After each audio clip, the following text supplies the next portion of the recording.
Okay, great. Oh, thank you actually for making the time too, because Sure. you're in the midst of Sure. in the midst of reviewing. How many films again do you have to review? Oh, we have about 30 to review. I've just done 7, and I've got another 8 to do today and tomorrow. But also, that's only part of what I'm doing. You know, sometimes I'm in, usually being filmed is a different mode altogether. You know, I was in slightly better slept and in better nick than this, but never mind. The ideas will all be there. Sometimes it's difficult for us to compare to because I think many of the viewers have never maybe been introduced to you. So it'd be nice to get maybe a short introduction in your mind because of what you're currently doing, and I would just like to say, maybe before you do that, is the first time that I saw your work was actually quite recently, and it was compliments of a gentleman who works at Ford Foundation. His name was Steve Ree, which I told you about yesterday, and he's like, if you come to Indonesia, you must watch The Ring of Fire. Good. And it's actually required viewing at the British Embassy for the new diplomats there as well, to give them a feeling of what it's like. Is it really? Yeah. Wow. I mean, it's interesting that you. When did you film that? Over what years? Oh, it ranges. The entire series ranges from 1972 was the first footage in it until 1987. What's interesting about it is that it's now 30, 40 years past, yet in so many people's minds, in a contemporary and they're contemporarily speaking, it's still so important and vital, and such a great piece of not even history, but even some elements of how the culture remains today. Absolutely, and what is behind what we see in the culture today. What they're trying to preserve rather late, having, when we were filming it, trying to wipe it out, the government was. We had to come in as guerrilla ethnographic filmmakers and smuggle our equipment past the authorities. How did you do that? Because there was one glimpse in the film that I saw I think it was the sound woman who was helping you out at the time, and it was quite a bit of equipment. How did you end up smuggling Well, I mean, across? most of the major expeditions was just the two of us, my brother and myself, but then when WGBH, PBS picked it up, they wanted more of us on camera, which we hadn't shot much of because we were filming other people. So they came over with a team and got pickup shots of us, and that was where you would have seen that girl who got seriously shocked. But indeed, with just the two of us, we were filming with half a ton of equipment, 16mm film. The great difficulty was lugging it through the jungle or keeping it dry on boats and things like that. That was, when watching it, that was one of my biggest concerns, and just trying to figure out how you were navigating all that equipment, because it was well before the digital era. That's right. We had to carry a generator to charge our batteries, and so gas to feed the generator. The advantage was that often you had, you could get hold of plenty of people to carry the thing, like a 19th century African expeditions. They were carrying them through the jungle for us. But that doesn't necessarily, protect it from the humidity or the water. That was our great problem. Yeah. In fact, we lost a lot of, as one does, some of the more wonderful footage was lost.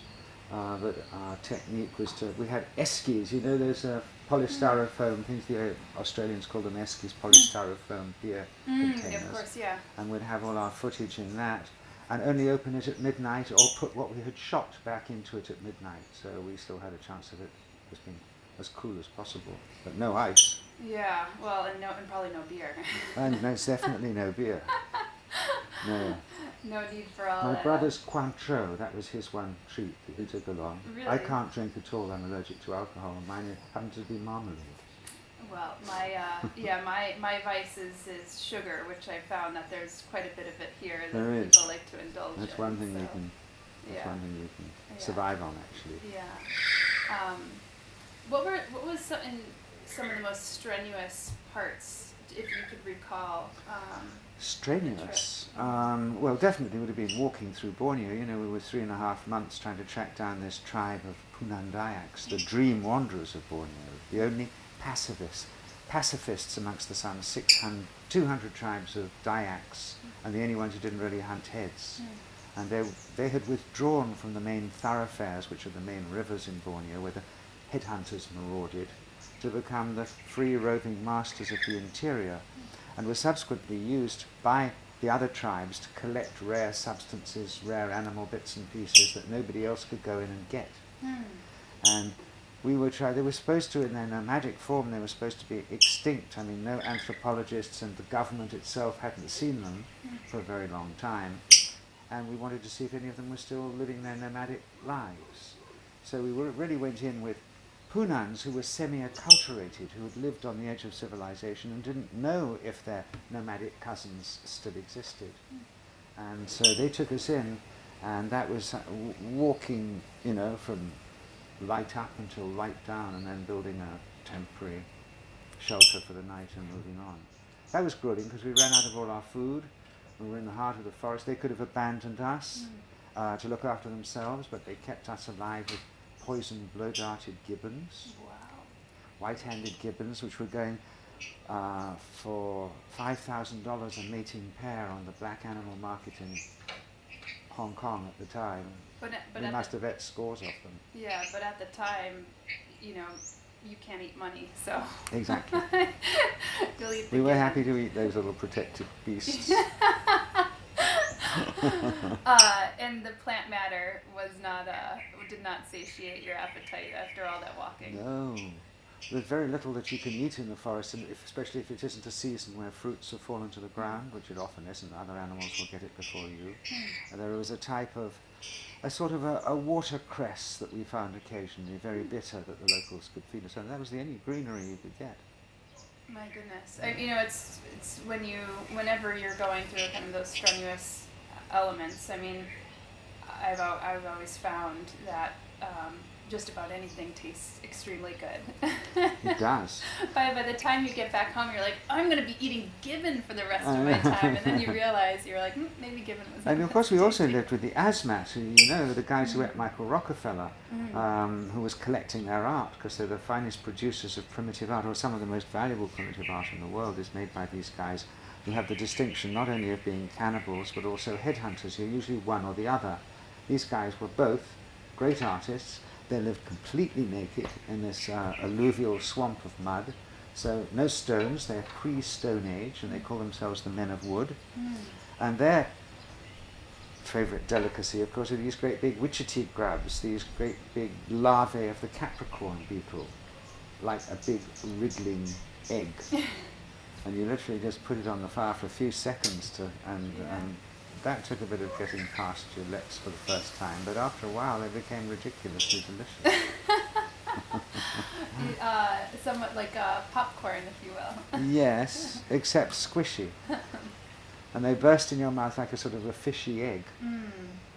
But it was good protein, and that's what your body recognises after a while. Yeah, of course. You get past your cultural food conditioning. Did you ever have to close your nose and... Oh, yeah. Definitely. Yeah. But the worst thing was really on the sailing boats, long trips on this big sailing boat where we were becalmed for a long time. And there were my field is something called psychoanthropology, which is interested in the range of the human mind. You've got social anthropology and physical anthropology and paleoanthropology, and this strangely ignored subject called psychoanthropology, which deals a lot with what people believe, and of course what you believe becomes possible. The Asians didn't believe we could walk on the moon, and we didn't believe they could walk on fire without getting burned. And so for many years what we began doing was really data gathering for psychoanthropology, which involved tracking down and living with these tribal peoples who ideally hadn't been contacted by their own governments or by missionary groups, who are usually the first people to get them. And it involved, of course, eating their food, which was sometimes quite a challenge. But the worst, from my point of view, wasn't the sort of really weird things you eat so much as just having to live off ground corn, which is the poor man's rice, which is what the sailors lived on. And when you were at sea for a long period of time and becalmed and had eaten everything else, you were just living off the same repetitive corn. Even scraping barnacles off the bottom of the boat to give it a bit of tiny bit of sustenance, tiny bit of protein. I noticed that, I mean, obviously at the time when you were traveling in the 70s and 80s, air travel wasn't available to a lot of the places. How much have the places that you had once traveled to opened up now to air travel and to tourism? Well, many of the coastal ones have, because you can reach them by boat, by motorized boat, by ferries that you barely had in those days. And most of the transport between islands was by sailboats. Even the ferries were sailboats. And of course there are many more airfields than there were in our time. So the whole country, of course, has doubled in its population. There were 120 million when we arrived. There are over 250 now. And so just that pushes it back. But the amazing thing about this nation is, if you figure it's the fourth most populous nation on earth, and it is still one of the least explored. So that you've got most of the population are on the big islands in the west, and all these other islands in the east are remarkably underpopulated. And you can still fly over them in aeroplanes and see vast tracts of jungle that the timber companies and the mining companies haven't got to yet. Have they ever put a exact number on the number of islands in Indonesia? They have, but whether it's true or not, we don't know, because when I first came here, there were only, 8,000 islands, but now, oddly enough, there are 17,000 islands. So you wonder, well, where did they all pop up from? And it's just that Indonesia has begun to name a lot of unnamed islands in order to corral its territory. And the last time I checked, the sea level was rising, not shrinking. well, it is rising, but it's been doing that for years. It's been doing that on a regular basis, on a pulse. There wasn't only 10,000 years ago. You could walk from mainland Asia down Sumatra, down Java, all the way down to Bali, or across from mainland Asia to Borneo, but then you couldn't go any further because you've got this deep tectonic rift that runs between Bali and Lombok and between Borneo and Celebes, which is what they call the Wallace Line, where two continents with completely different flora and fauna are crashing together, such there's only like an 8-mile spread between them down here till you get to Lombok, to the next island. So now there's 17,000 Plus. islands. And do you feel you've even sufficiently explored? Oh the no, area? I haven't begun to. I've only been at it for 35 years. Yeah. It can take lifetimes. And then that's only getting to, I have been to more than a lot of other people, probably most other people, because I've been lucky enough to work on not only explorer ships, but private expeditions, and also big passenger ships, although they don't go to such remote places. And on most of these, especially my own sort of charter expeditions, I try and go to places nobody's been to before, which you can still do easily, and haven't begun to see it. And then that's only the coastal areas. What about the inland areas? Did anything in kind of traveling to these new island communities, did you ever see anything that extremely shocked you after all this time? That perhaps it was a group of people emerging from the forest, or perhaps it was a species that was unlike anything else you'd ever seen? Well, I did take a group of passengers, really, on a private charter, including Mick Jagger, as a matter of fact, to a remote island east of Ceram, where they put on a show for us, where they ostensibly go into a state of trance and they eat glass. They bash each other on the back with enormous stones in a way that would have put anybody else in hospital, and where they thread needle and thread through the children's lips and sew up their mouths in front of you. That was a bit of a shock, only because they thought that was going to be really entertaining for us foreigners who came in, whereas in fact it rather turned their stomachs the other way. Shocks, surprises and wonders, many of those. In finding this new species of primate not many years ago, about 6 years ago, in this Myths, Magic and Monsters. The world's smallest primate is the tarsier, and a truly amazing beast, a very convoluted brain and much bigger cranial capacity to body weight than we have. It's as if we climbed down the trees in the distant past and stood upright and grew taller, and they climbed up to the top there and grew smaller, but have somehow kept all this awareness. So they sit there very quiet, and you think they're a bit boring, like a Buddhist monk, and then something flies past them and they'll snatch it out of the sky. So it's a perfect balance between complete alertness and complete relaxation.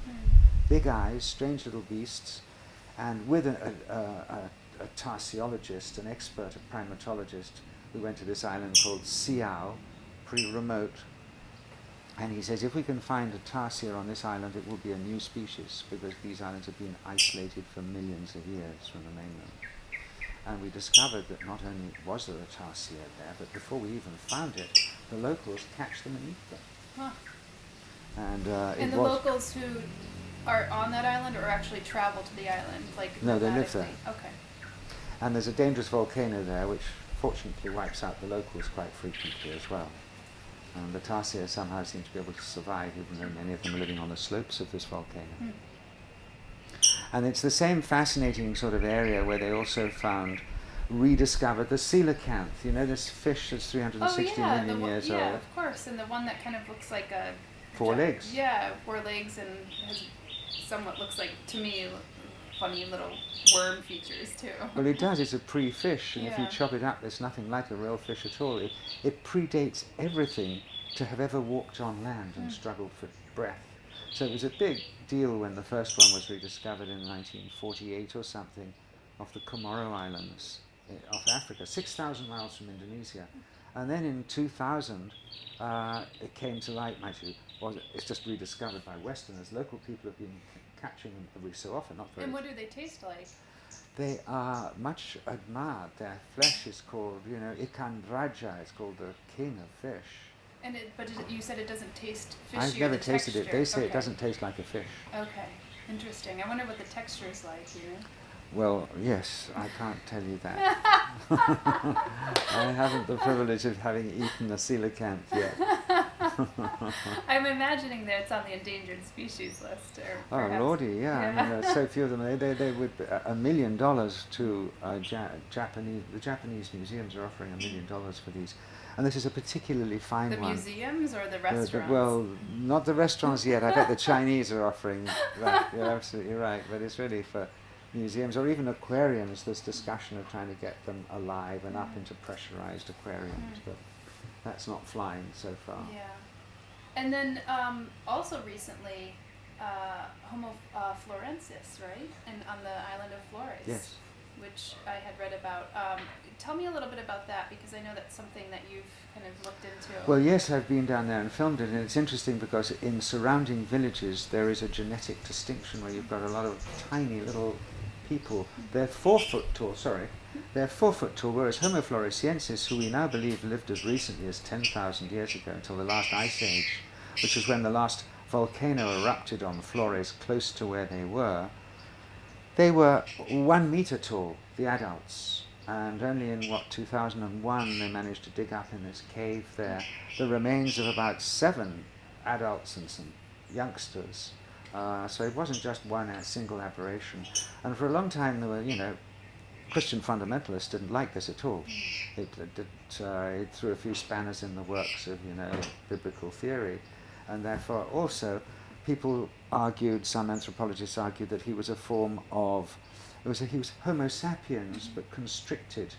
With some kind of disease, right? Yeah. I can't remember the name of the disease or the condition, but it causes deformities within Well, humans. yes. And you have what they call island gigantism and island pygmism, dwarfism. You either grow into something large or something small. And they thought maybe this was an example of that.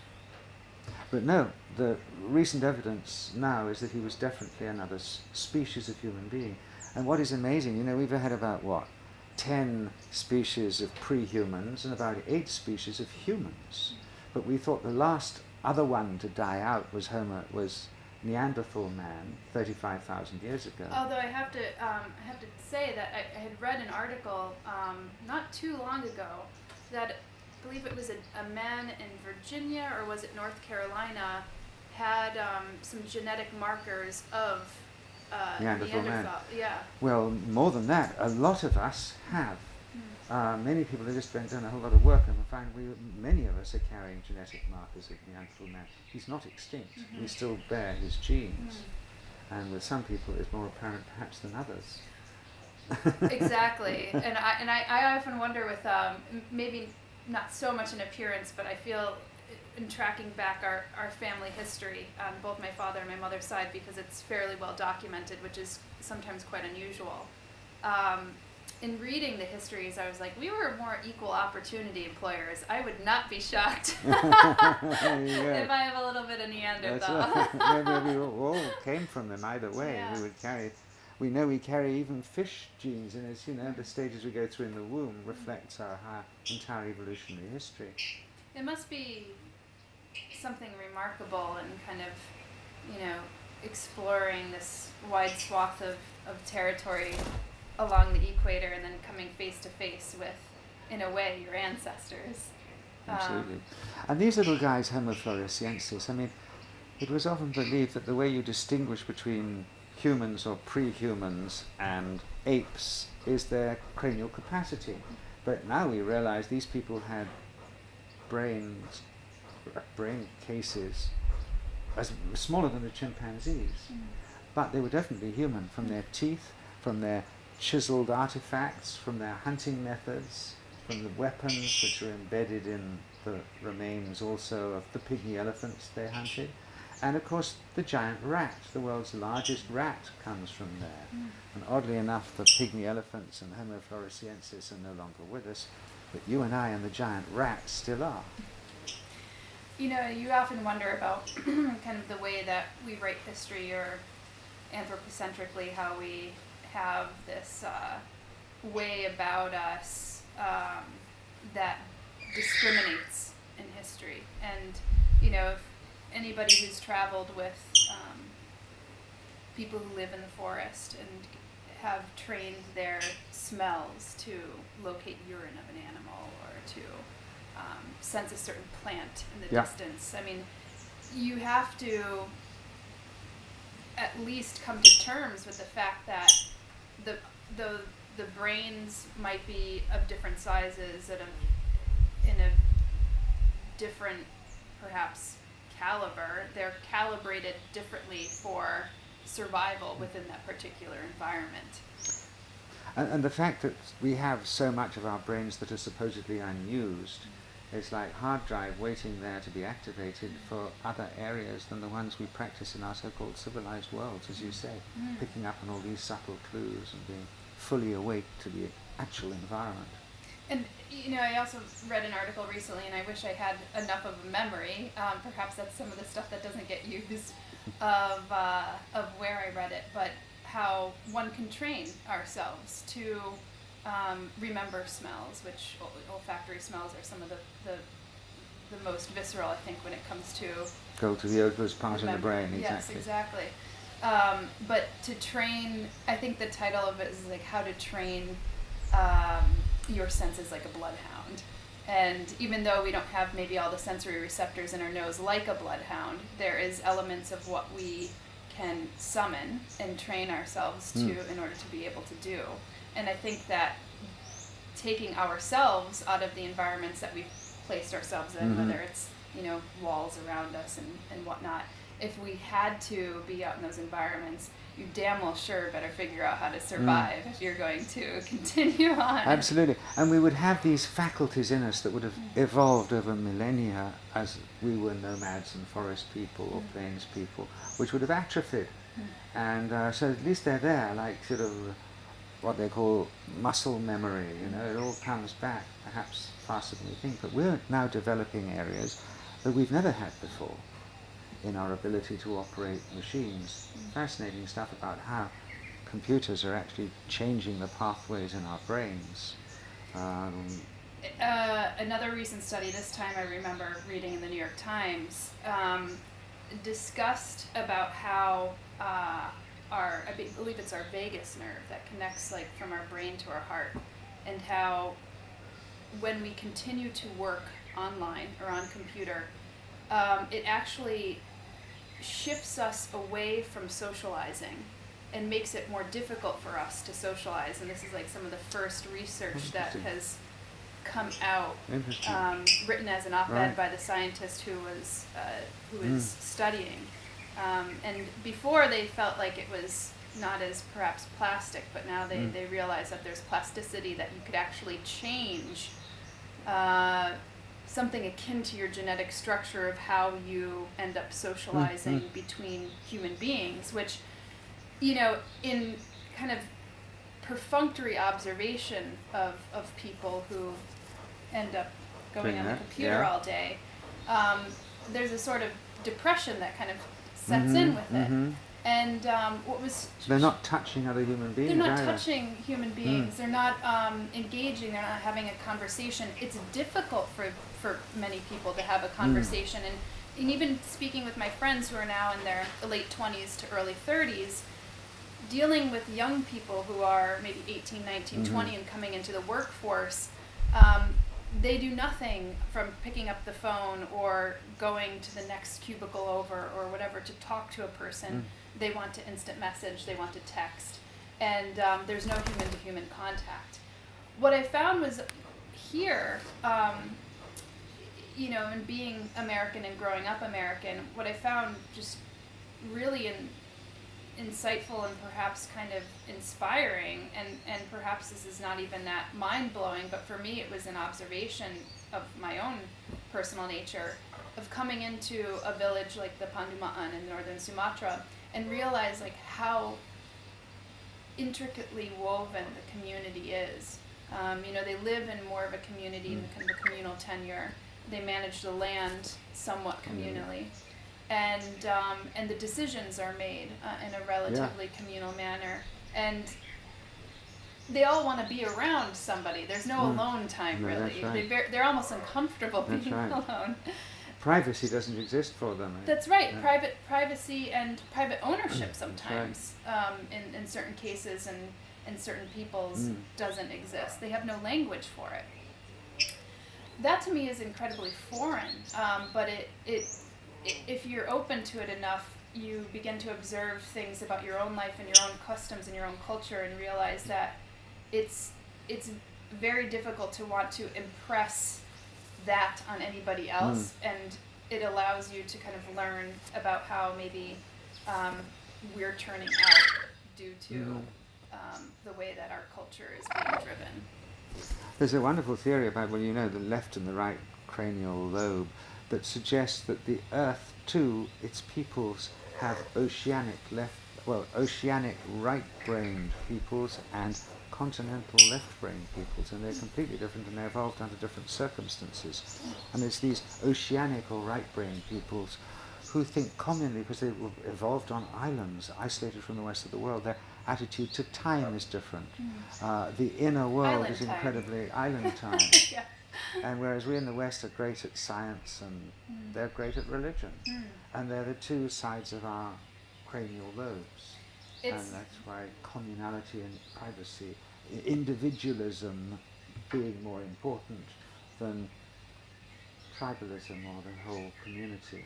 And that's a bit of a conflict for us. Well, it is a conflict, but I do admit that kind of coming out here, you tend to accept island time. Yeah. I mean, I don't even remember what day it is. We're a little here. left brain cell who's come to the right brain. Yeah, so it's exactly. uncomfortable but rewarding. I remember going to Tobago, the island of Tobago, and we were traveling around it, my friend and I. And it was around lunchtime, which would be our designated lunchtime, somewhere between like 12 and 2. And there was nothing opened. And so, you know, we went into this one place that seemed opened, and the woman was doing the laundry. And we said, you know, is there any way to get lunch? And she said, when the woman is finished doing the laundry, she will make the lunch. And she was speaking about herself in third person, as we found out. She was the person who does the laundry and the lunch. But we couldn't wait that long. And then we went finally back to our hotel, and which was not really much of a hotel. It was just kind of like an open air environment on the beach. And we asked the woman if she had any food, and we told her the story of how we couldn't find anything opened on the island, and she said, you have to understand, Tobago has 2 speeds, slow and stop. We are on stop now. Same here, exactly the same here. I think it sums it up pretty well, that you almost, it's very difficult to fight the natural, Sure. the natural tempo of Sure. island communities in a way, and but it allows you in that same way to be able to take in kind of and observe surroundings that you might not otherwise do on a time frame. Yeah. Sure it does. So how long have you in total been in Indonesia now? Well, 35 years pretty consistently, but I first came in 65, the year of living dangerously, which was pretty hairy. But I was a delegate to a spiritual conference, so I was behind an ashram wall for most of that month I was here, and that was in Jakarta. And I'd already been filming for several years in Indonesia before I actually deigned to visit Bali, because I considered any island with a high-rise hotel and an international airport as beneath our dignity. But then when we got here, we fell in love with it, and I've never really left it as a base. But if I was living here all the time, as I told you before, I'd go pretty crazy, especially now as it's being turned into a sort of an Ibiza of the East. Ibiza, do you know about that? The Mediterranean island? Yeah.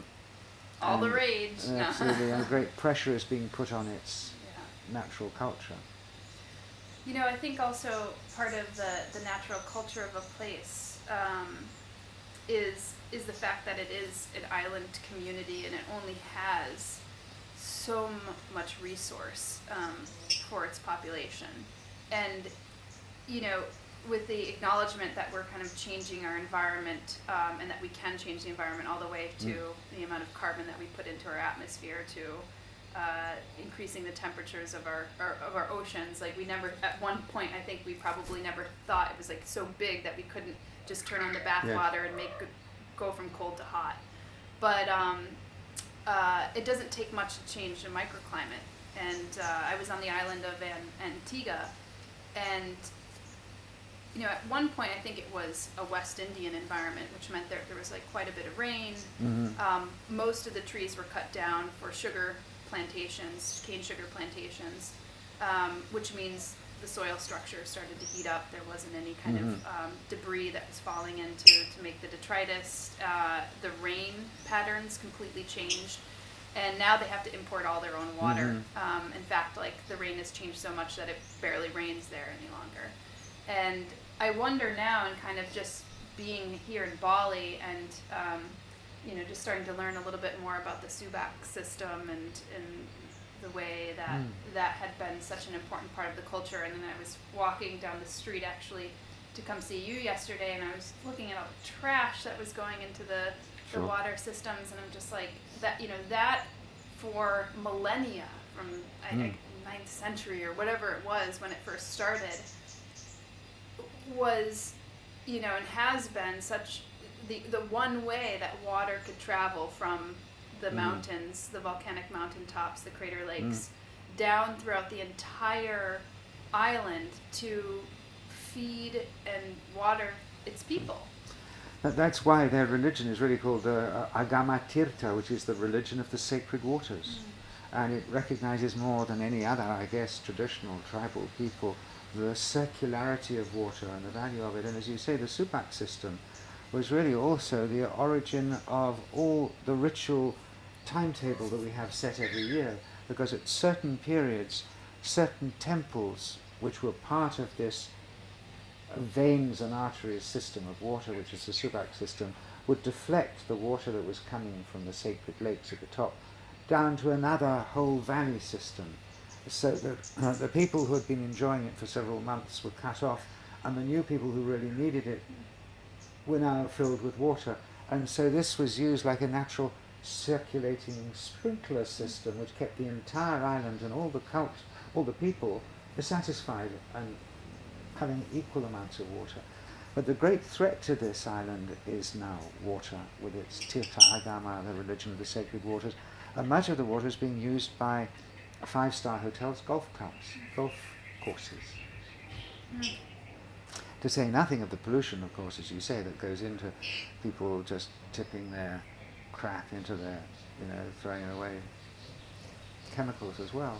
We used to get an enormous amount of fireflies, particularly up in the hills at a certain point of year, and those have all virtually gone now due to the anti-mosquito fogging patterns. Is it DDT?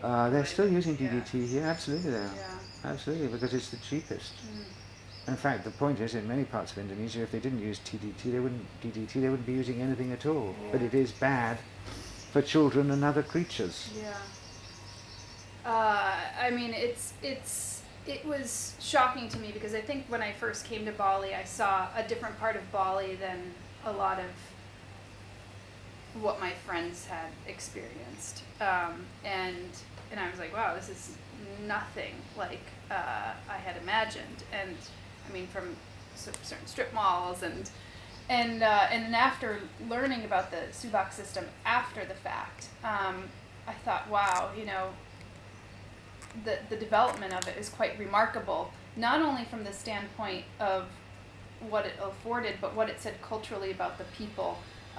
If I'm not mistaken, there's 9 kingdoms that separated Bali, and the fact that there had to be harmony between those 9 kingdoms to a certain degree in order to be able to have the water to flow, and to also, and this maybe came off my watching of Nestle's, which is obviously a big brand here, Nestle's CEO talk about how water is not a basic human right, that it should be privatized like any other commodity. And in thinking about that, like, cultural statement, the detriment that privatization of water would have, not only to the people, but the culture of an island such as this. If all of a sudden a company came in and said, nope, this is my water, and cut off the rest of the subak system, which is now a World Heritage Site, I felt at that moment, thinking about that because it's not too far off from a possible reality, given the way that the world is kind of heading, it made me feel very sad. And I mean, the truth of the truth of the matter is, one of the reasons we're polluting our planet is because we have the commons, which we can do. If you have a forest that nobody owns, people are going to pollute it and kill it. That's been the same with the sea. Everybody considers the sea inexhaustible, like fresh water. And if it remains in everybody's mind something that you can do whatever you like with, because it's finite, it's going to be polluted and vanished. So the awful truth is, privatization is possibly the only way that we'll preserve it all. But it has to be benevolent and enlightened privatization. Yeah, and whether that privatization happens from a corporation or from a responsible government organization, or from the indigenous community, that I think is a question. There's no sign of either 3 of those things taking it over here responsibly. No, exactly. That's really true. Well, I mean, one of the things though that, and maybe this is again kind of an American-held belief, is that in many forest-dwelling communities, it is sometimes the indigenous people that are best able to keep and maintain the integrity. If they're allowed to continue with their original religions. But as soon as they have Islam and Christianity laid upon them, no longer built into those religions are the safeguards about the sanctity of trees, the sanctity of natural pure water outlets, how you don't hunt certain birds of certain plumage at certain times of year. All beliefs integrated into their traditional religions which preserve the balance of their ecosphere. Do you feel as if the barrage or the attack on native religions, or maybe animist religions, is still happening right now? Oh yeah, you're not allowed to be an animist, really. You're only allowed to be 5 religions here, and 2 of those religions, oddly enough, are Catholicism and Protestantism, as if they weren't the same religion. They just protested the Catholics just to have a little bit of peace of their own. That's right. Their own. That's right. You know, in many ways, when you think about the creation of all these, new religions, or if you want to say like Scientology is a religion, you realize at the end of the day that they're a bit more like money-making schemes. Well, of course, many of them are. Of course they Yeah. are. And the thing is here, there is tremendous religious intolerance in Indonesia at the moment. You don't read about that much. It's supposed to be, such a tolerant nation. And it was under the iron fist of Suharto, who ruled this place for 35 years, because you weren't allowed to be anything other than friends with each other. Now that they've got their democratic independence, all these hatreds that were kept suppressed, well, actually that's not quite the way to put it, because Christianity and Islam got on incredibly well for hundreds and hundreds of years. Animism was perfectly okay. But now there's a movement for Islamicization of the whole nation. And not only that, you have to be the right sort of Islamic group. You can't be a Shia, you have to be a Sunni, otherwise you're in deep trouble. And they've had their places burned down, and they've even been murdered. So not only is there religious intolerance between religions, but within the dominant religion of Islam. How did Islam first penetrate or move into Indonesia, and at what time? Well, it came in with the traders. It came with the Arab traders who were trading all the goodies back to Europe. And so it got planted mainly on the coast for a kick-off. And there were, for many centuries, these flourishing Hindu-Buddhist palaces and royal setups in Sumatra and Java.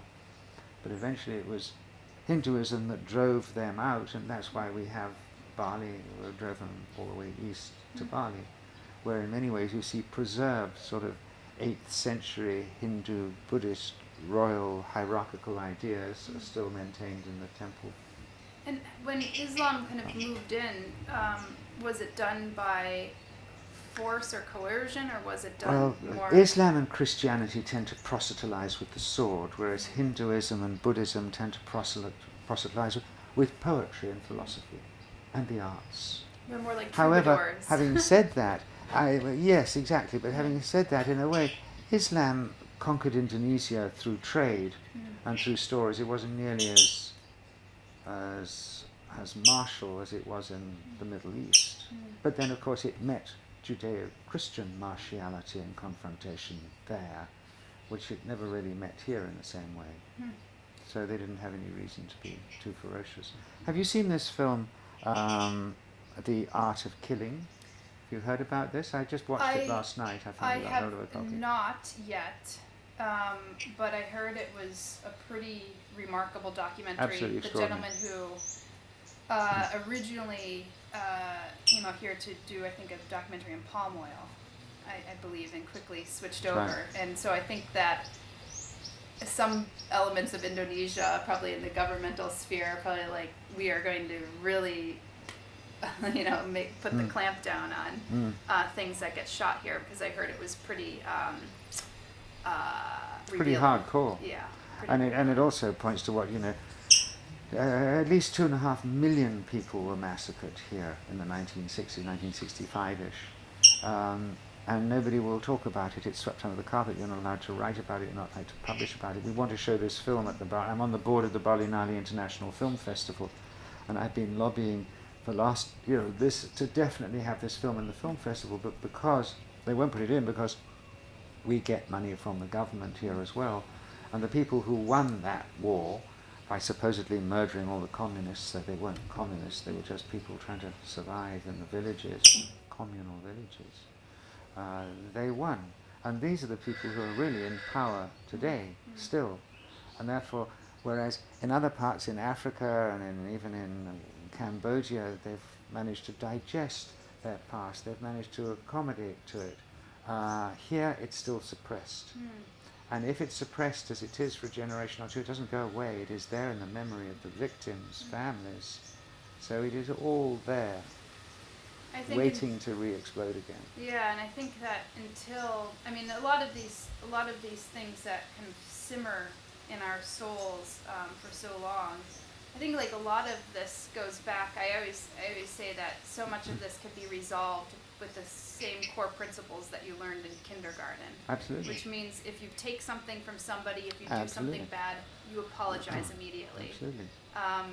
And And like international diplomacy could be handled in the same way that you would handle your neighbours in your house. Hopefully the way you would like to be handled yourself. It's much simpler than anything. Much simpler, and the fact that we have to kind of politicize everything to justify kind of our reasons for not doing something on a very basic human level. And to do things constantly in the national interest is like being a house owner, constantly just doing what's in your interest, but for your neighbours. Yeah. You wouldn't get on with them if you did that all the time. Yeah, precisely. So, what's kind of on your agenda now for the coming months? I know you said you're going to be traveling, and you're traveling, and you have to kind of retell a lot of stories, I would imagine. What's coming up for you, and then how do you balance kind of adventure with storytelling? Well, adventure provides stories to tell.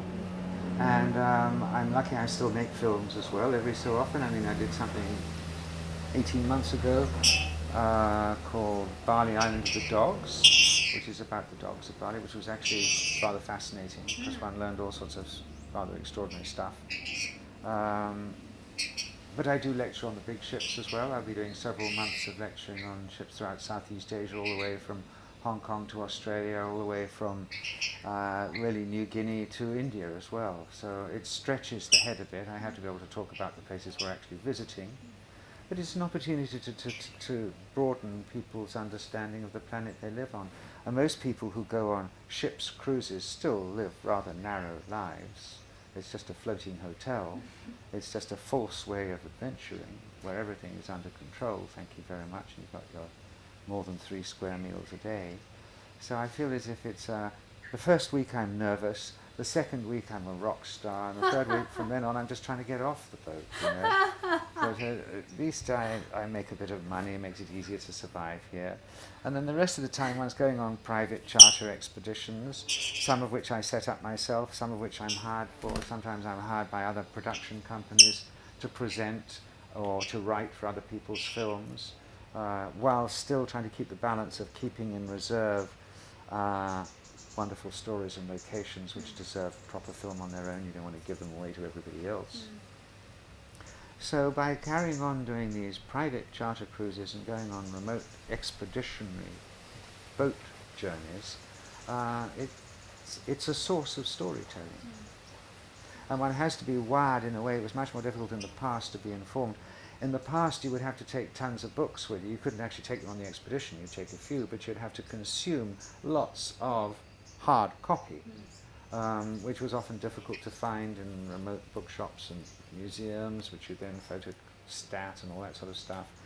But nowadays, if you find extraordinary things, you can research an enormous amount about what has or has not been discovered about them already. Where are some of the places that you feel you, as kind of a constantly curious person, an explorer by nature, want to go to that maybe you haven't? Well, one place I'd love to go to, and I'm busy trying to persuade an old mate of mine who's one of the few people who could get us down there, Richard Branson, which is to explore the deeps of Indonesia, because they've never been explored properly.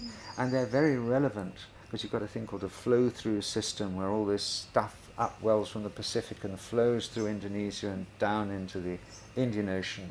And it's responsible for the Nino weather patterns and this, that and the other. And it also being the most tectonic nation on Earth, with 34% of the world's active volcanoes, there's an enormous amount of volcanic activity at depth. And therefore smokers at depth, each with their own ecologies surrounding these deep water volcanic vents. So it is, and including the Banda Sea, which is the world's deepest sea for its size, all the land masses have twisted around it over the millennia, while its depths have remained relatively untouched. So we believe it is a source of all sorts of strangeness still to be discovered. One thing is the depths of Indonesia. And many of my expeditions nowadays are water expeditions, diving, not at great depths, but in remote enough places to be constantly finding new and extraordinary things in the waters. And the other great island that remains very little explored is New Guinea. There are 1,000 languages on the island of New Guinea. It's the second largest island in the world. Half of it is Indonesian, extremely little explored. They believe there are 44 tribal peoples who have not been contacted. The first question is, well, how do you know? And that is through neighbours of neighbours of neighbours who've known about them for years and who can't themselves contact them. And the reason there are so many languages there is because traditionally they're all each other's enemies, and they didn't even intermarry. They stayed within these private little pockets, defending themselves. But that is a fascinating place where you just discovered the first poisonous bird with venom on its feathers, discovered a vampire moth, not known anywhere else. All sorts that of actually sucks blood. Incredible. It's not a terribly exciting looking moth, and it's not terribly large, but it has two little very sharp incisors. And if you're sleeping anywhere in the open and you see them on you, you'll find that they have discreetly made a hole in your skin. Are they more like a proboscis, or are they? No, it's a little bitey job. Yeah. That is fantastic. With, of course, as you need if you're a vampire, an anticoagulant on the saliva. Of course, yeah. Just like suck all that Keep the juice tap right on. up. Yeah, that's incredible. I saw a pretty spectacular assassin bug from the Redividia family, which is one assassin bugs in America I raised. They're a little bit bigger here, Yes. but they also have the same kind of like Bad habits of pumping you up with anticoagulant in order to be able to Brilliant. suck you dry. Yeah. Brilliant. Yeah, I'm not sure if there's any human munching ones here. I know there are probably in Africa, but no doubt like within the Congo. But I don't know about human munching ones. I mean, many biting insects that we don't know much about here, of course. yeah. But I mean, one of my great interests was Wallace, Alfred Russel Wallace, the great 19th century naturalist, who was a beetle man. And there's another lovely book recently out, that there are more species of all the land-dwelling creatures we know of. Beetles are the most diverse in species. And there's this story of, I think it was the Archbishop of Canterbury, who asked J.B.S. Haldane, one of the great 19th century scientists, what, he asked him, in his studies of the natural world had he discovered about the mind of God. And this guy replied, an inordinate fondness of beetles. And there is a book out by that very name, which is quite interesting. Isn't there also one, an inordinate fondness of insects? I thought there was one that had that one, but specifically beetles is the quote. That's and interesting. that's what they've used in this title of the book. My one of my greatest mentors, who I dedicated my last film to, is Tom Eisner, who is the founder of chemical ecology. So he studied a lot of the chemistry of insects, what they use. He started with the bombardier beetle, I admired him not only just like as a scientist, but just as a man in general. He was like a great enthusiastic. Enthusiastic. Never lost his curiosity, and also was somehow able to manage to put his study of insects and his love for insects and translate it to like a global scale for humans. And he's worked to save whole tracts of land within Costa Rica and a number of other places, and translate it kind of more in a contemporary way to say, hey, shouldn't we save some of these lands for medical research or whatever. I mean, in many cases, unfortunately, with the privatization of the world or the commodification of the world, we have to have some kind of justification beyond the aesthetic or the integral integrity of a place. Being left-brained, rational. Yes. Yes. But it is something that I actually admire, and kind of even in my own work, and maybe also in yours. How do you, part of translation, even though if you speak the same language, is how do you translate it to people who may not look or act or think like you? And I think that we're always, as human beings, kind of struggling with that and trying to maintain that. Even with our own language, we don't necessarily understand what other people are meaning by it. Even more so with other languages. Go on. I I was going to say, on the concept of language, you just had a very kind of enlightening conversation with my dear friend Randy Hayes, who started Rainforest Action Network, and now he's started another organization called Foundation Earth. And he talked about how the English language is not it's not a process-oriented language. We have a lot of nouns in our language, and if you're looking at, kind of Tibetan language, for instance, the name for a tree, if you translate it into English, would be foot drinker. And it inspires the version of, in your mind, of something that is taking nutrients up and putting them out. And if you think about the way that the nutrient cycle or the evapotranspiration works, it's by taking items up into the xylem, like moving up, and the evapotranspiration and the water going up into the atmosphere and coming back down again, the mycorrhizae within the soil taking up the nutrients, and it showcases a process, and in a way you begin to appreciate life more as it's a living creature. It's not a thing. That's again the difference between the left and the right brain, because the right brain sees the wood, the left brain sees the trees. The right brain specializes in holism, the whole picture, whereas we deal with the details. And both of them are necessary to get the full picture. Yeah. And that's why the Tibetan would be a right-brained culture. Yeah. And language that goes with it. Yeah. It's really tremendous. It's helped me kind of open up my mind about how, thinking kind of where humanity is heading, or the trajectory of where we're heading, or how we even run our companies. How can we apply that more, and not in a frou-frou manner, but how can we apply that more in order to be able to project us into a way that feels a bit more, not only feels, but is a bit more conducive to kind of the natural flow of the systems that we have so tried to capitalize or own or curtail, or however you want to say, throughout the whole part of human history. Yeah. And again, that's the left brain and the right brain, the left hemisphere of the planet and the right hemisphere of the planet. Our left brain way is to control. The right brain way is to surrender to it's the eco way of going with the flow, the Tao, if you like, as opposed to the dam builders. And both of these are part of our nature, and especially now we both know we have two halves of the planet as well as two halves of our own brain. It gives us a chance of being able to access the other side to bring in some balance. That's the way I see it. They're learning how to use computers. We're all beginning to meditate and massage each other. Yeah. Yeah, but in a kind of a new age. It's only just begun. It's only just begun. Yeah. I sometimes at first, when yoga started first coming around, it was, I think, primarily came from the West Coast. I was the first people that I met who were doing yoga were like recovering drug addicts and like people who went too far off the rails, and were really trying to go to the opposite end of the spectrum to come back, kind of their eat, pray, love moment, if you will.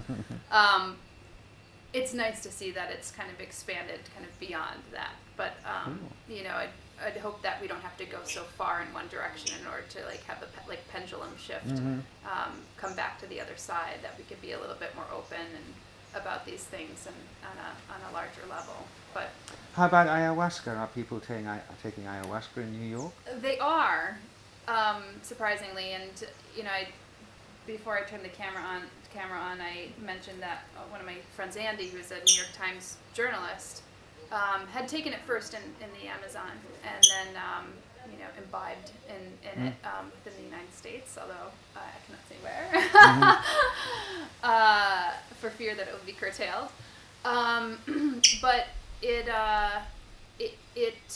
I plenty think, of places in the United States. Yeah, absolutely, and I'm sure a lot of it happens at Burning Man, which is kind of happening probably as we speak, or within the next couple weeks. Right. So, I think that there is this kind of more openness to exploration, and in the way that Andy described it, he said that it has this ability to be able to shut off your mind, so that even that whole right and left brain of thinking, and open up your heart. And what I found interesting, and of course for somebody who hasn't done ayahuasca, but what I found interesting in the way that he was telling it, and perhaps he told it more articulately than most, because he is a journalist and he has a command of language, but he even felt that he didn't have the proper language in order to be able to communicate it. But he said that he felt quite lucid during the whole time, and that he was able to navigate the stories and the visions that he was seeing, with his heart. And I think that we were lucky. Paul and I were lucky in filming this, because he had really just taken it just so before. So luminous and articulate. Yes. A bit of that. And I, in a way, I think these things could be extremely therapeutic for us, because we get maybe pulled,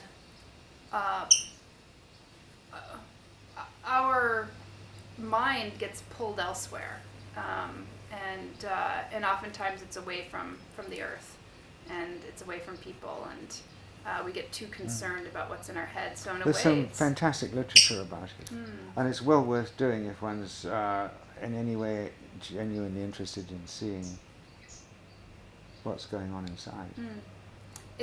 I have a very good philosopher friend, and at one point he was working in the world of artificial intelligence and design and computer engineering, and then had this moment where he's like, technology is actually not going to solve humans' problems. It's humanity that's going to solve humans' problems. And the idea of kind of looking into oneself and exploring that world, which seems endless. Not only just thinking about exploring the world beyond us, but taking a more psychoanalytical approach of yourself, I think is uncomfortable for most people. Difficult to do. There's no GPS that could help you find your own way, and no one else is going to be able to do it for you. A few guides maybe along the way, as long as one doesn't see them as the guide all the way. Certainly people who can give you hints as to what you'll find in the landscape. But that, as Gurdjieff used to say, it's the only game in town, is self-discovery. And all outer adventure is only a reflection of your self-discovery. It's the real journey which everybody has to face at the very end of their lives, or sooner. How has this area and this culture, do you think, really affected your own self-discovery? Profoundly. It drew me here because I meditated in a particular thing before it was a trendy thing to do, whose guru happened to be over here in Java.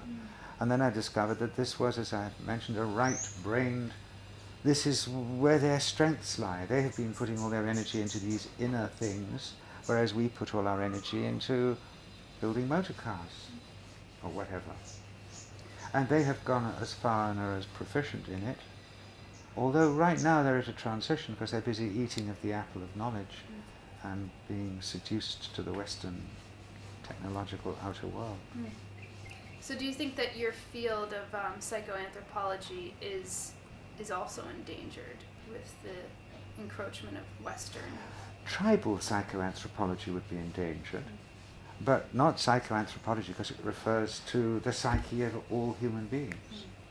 And I'm just as interested in the great developments in Western understanding and our approaches to prejudice and belief, constrictions, myopias, as these people over here have. And it's been unfashionable to talk about us as anything other than all one human family, but I think it's much more fruitful to realize that the reason that we are different ethnic tribes is because different groups of us have evolved over many periods of time in isolation from the rest, and therefore we have developed certain abilities and certain weaknesses that the others don't have. The sooner we see our differences, the easier it is to pool our strengths. Yeah, Absolutely. And we are different, and anybody who thinks we aren't, you know, the way these people see the world in Indonesia is very different than the way we do in the West.